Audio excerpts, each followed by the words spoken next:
Bismillahirrahmanirrahim. Today we will talk about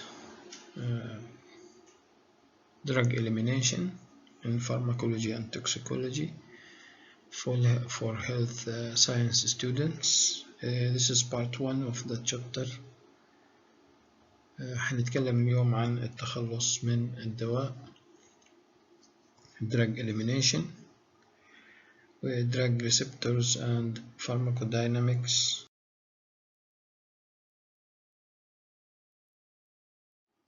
Drug elimination, it's the removal of drug from the body, occurs via a number of routes. تخلص من الأدوية drugs outside the body via number of routes من خلال عدة مخارج. أول مخرج من هذه المخارج, the first part is the kidney. The kidney is the main organ. العضو الأول أو العضو الأساسي, the main organ in drug elimination is kidney. Excretes all water-soluble drugs. هي بتفرز كل الأدوية اللي تذوب في الماء. Water-soluble drugs is excreted by the kidney because of the solubility of those drugs in the water. عشان هيك ذوبان هاي الأدوية في الماء الفلترة سهلة عن طريق الكلى. Lipid soluble drugs are reabsorbed ويتم إعادة امتصاص lipid soluble drugs الأدوية التي تذوب في الدهون أو المتحدة مع الدهون يتم إعادة امتصاص لها. Reabsorption of lipid soluble drugs by the kidney. Again, changing in urinary or urine pH affects the excretion of drugs. أي اختلاف في تركيز اليورين أو حمضية أو قلوية البول urinary pH بيأثر على excretion of drugs, على إفراز أو التخلص من الدواء. Acidic drugs are excreted in alkaline urine and basic drugs are excreted in acidic urine. الأسيديك drugs الأدوية الحمضية والأدوية القاعدية. الأدوية الحمضية هان بيتم إفرازها من خلال اليورين إذا كان alkaline, وهنا إذا كان acidic.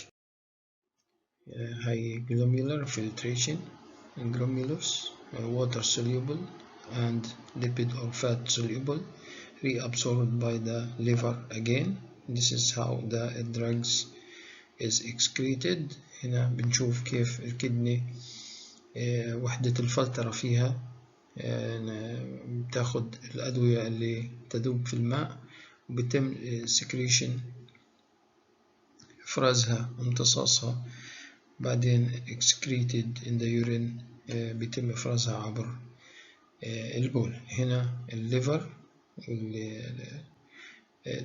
lipid soluble drugs reabsorbed by the liver بيتم إعادة امتصاصها من خلال الكبد مرة أخرى. الجزء الثاني part 2 of the elimination of drugs parts or organs in the body is the intestine. intestine الأمعاء, سواء كان الغليظة أو الدقيقة, بس هنا بنتكلم عن الغليظة.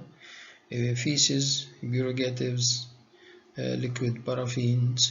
feces اللي هي البراز, عن طريق البراز بيتم إفراز الأدوية و example liquid paraffin. lung, exhaled air, التنفس أثناء الزفير من الرئتين. example volatile anesthesia or anesthetic and alcohol. saliva and sweat and milk. This is an example of those drugs. هذه مثال من الأدوية التي يتم إفرازها عبر العرق واللعاب. saliva and sweat. example sweat, the sweat also eliminated drugs such as rifampin and iodide. milk through pregnant women or during pregnancy, during breastfeeding, or also the latest stage of pregnancy when milk start to produce عند تكوين الحليب في الأم المرضع المترونيدازول and phenytoin بيتم إفرازهم في الحليب. عشان هيك بعض الأدوية ممنوع الأم المرضع تاخدها. Some of the drugs the breastfeeding mothers are not allowed to take, so because the breast is a major transporter to those drugs for the milk. Half-life في term هنا there is something we call half-life. The time definition: the time it takes for 1/2 of the original amount of a drug in the body to be removed. هاي الوقت اللي بيستهلك لنصف كمية الجزء الأساسي أو الكمية الأساسية الأصلية اللي أخذها الإنسان من الأدوية من أي دواء في الجسم عشان إيش تخرج برا الجسم. It's the time it takes for 1/2 of the original quantity of the drug taken by the body to be removed outside. That's what we call half-life. Half-life, again, another definition: it's a measure of the rate at which drugs are removed from the body. هي عبارة عن قياس للنسبة اللي ممكن الدواء يتم إزالته من الجسم. It's a measure of the rate at which maybe the drugs are to be removed outside the body by the body itself. Drug receptors and pharmacodynamics.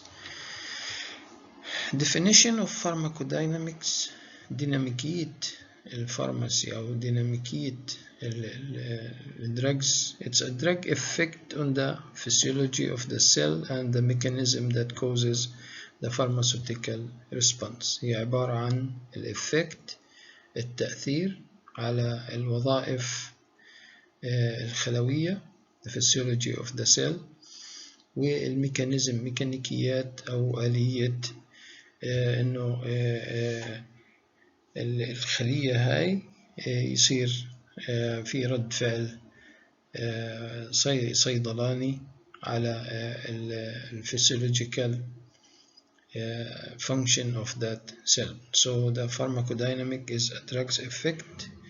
So the drug's effect causes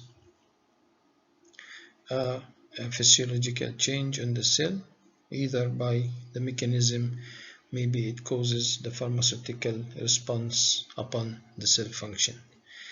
There are two types of effects what we are talking about here that a drug delivers: the primary effect and the secondary effect of those pharmacodynamics effects.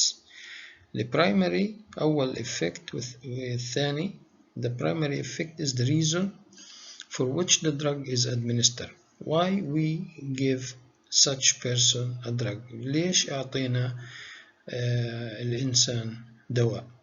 هنا السبب اللي اديناه العلاج هذا ال primary effect، والsecondary effect is the side effect الأعراض الجانبية اللي maybe or may not be desirable، بتكون غير مرغوب فيها أحيانا إذا الإنسان تعرض للمشاكل تاعت الأعراض الجانبية تبعت الأدوية. Stimulation or depression. Second slide: replacement يعني البدائل. Replacement of such natural compounds in the body like insulin or estrogen. يعني زي الأنسولين والأستروجين لما يفقدهم الجسم بنروح نعطيه بديل خارجي عشان يؤدي الجسم وظيفته. These are drugs that replaces the essential body compounds which is excreted normally by the body and if it is missing we give it as a replacement such as insulin or estrogen. Inhibition: these are drugs interfere with bacterial cell and limit bacterial growth or eliminate the bacteria such as penicillin. هنا elimination للبكتيريا بيجي عن طريق inhibition of penicillin للبكتيريال cell and to limit its growth. هنا البنسلين نعطيه مثبط أو قاتل للبكتيريا اللي بيأثر على نموها وبيقضي عليها، وهو إيش من الأدوية اللي بتأثر على الخلايا البكتيرية بشكل عام. Irritation: these drugs irritate cell. irritate يعني محفز، مهيج للفانكشن تبع الخلية. these are irritate function to cells, causes a natural response that has a therapeutic effect such as laxative that irritates the colon wall to increase the movement of the colon resulting in defecation. في حالة إمساك بندي محفزات irritants، محفز مهيج زي ما بنعطي في حالة الإمساك للأمعاء، فبتزيد الموفمنت تبعت أو حركة القولون في داخل الأمعاء اللي هي الحركة الطبيعية، الحركة الدودية للقولون بشكل طبيعي من اللاكزاتيف الملينات اللي بتساعد على الإخراج وبروح الإمساك. وهذا زي ما نقول إحنا بندي المهيجات أو الirritation. So these are the drugs which irritates the cells to cause the natural response. Receptors المستقبلات. Receptors are the macromolecular component of the cell to which a drug binds to produce its effect. هنا هاي الريسبتور أو المستقبلات هي عبارة عن الماكروموليكولار كومبوننت، الأجزاء الكبيرة من الموليكيول اللي في السيل اللي الدراج بيعمل اتاتشمنت إلها بايند، بيتحد عشان يؤدي وظيفته. function of the receptors. شو هي وظائف الريسبتورز المستقبلات هاي؟ preparation of signal from outside to inside the cell. propagation هو بيعمل ترانسفير أو بيعمل ترجمة للإشارات من outside الخلية لداخل الخلية. from outside the cell to inside the cell. This will be happening through the function of the receptors which binds to the drugs on the cell, so it will do their effect. second function amplify the signal. amplify يعني بيكبر، بيزيد من القوة أو بيزيد من التأثير. amplify the signal زي المقوي، يعني بخش ضعيف بعدين بيتضخم بعد هيك. adapt to short and long term changes. These are adaptation of short to long term changes of functions of such functions, maybe in cell walls. When the drugs enter the cell through receptors, it will causes a long term changes. Sometimes major receptors families. We have families of receptors. العوائل اللي ممكن احنا نفسر أو نصنف فيها الريسبتورز. We can classify those receptors into 4 families. See the figure. الرسم الثاني. Here are those 7 we are talking about. The G protein. This 1, 2, 3, 4, 5, 6, and 7. This is the drug we want to pass through alpha, beta, and gamma. هنا أيوه هذا. Therefore the ligand must diffuse into the cell to increase with the receptor. هنا لازم يدخل في داخل الخلية عشان الاشي اللي بده يخش في داخل الخلية لازم يعدي من الجدار. it must enter diffuse into the cell to interact with the receptor. لازم يدخل في داخل الخلية حتى إيش يقدر يتفاعل مع الريسبتور ويؤدي وظيفته. The ligand must have sufficient lipid solubility. لازم يكون في عنده مستوى محدد من الدهون المذابة solubility to be able to move across the target cell membrane. يعني لازم يكون في عنده بند مع اتحاد مع الدهون عفوا excuse me عشان يقدر يدخل من خلال الخلية. الإفكت تبعها هنا duration of the response hours to days، أيام لساعات. عشان هيك هو هذا is much greater than that of other receptor family. عشان هيك الفاميلي نمبر 4 family number 4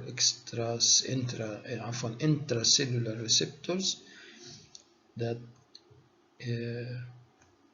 much greater than of other receptor families في التأثير العلاجي. Example of intracellular receptors is the steroid hormones receptors, considered one of the intracellular receptors family رقم 4 family 4. Agonist, it binds to the receptors and it will activate the receptor. تتحد مع الريسبتور بتعمل له activation. It has both an affinity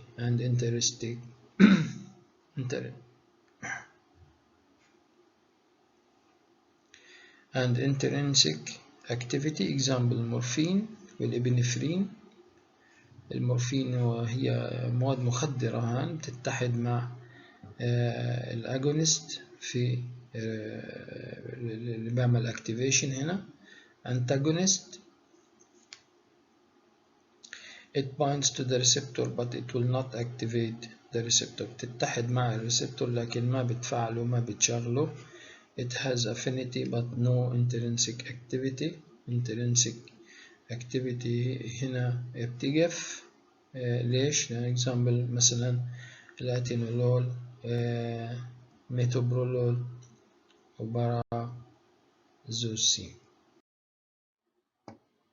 partial agonist activates the receptor and produce a submaximal response.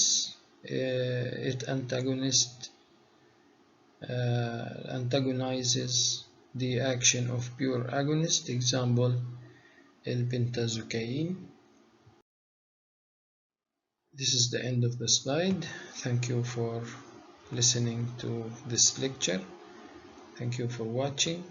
ما تنسوش subscription to my YouTube channel دكتور عطا محمد قيسي. ما تنسوا الاشتراك في قناتنا تاعت اليوتيوب for more discussion to come. مزيد من المحاضرات إن شاء الله جاية. يسعد مساكم.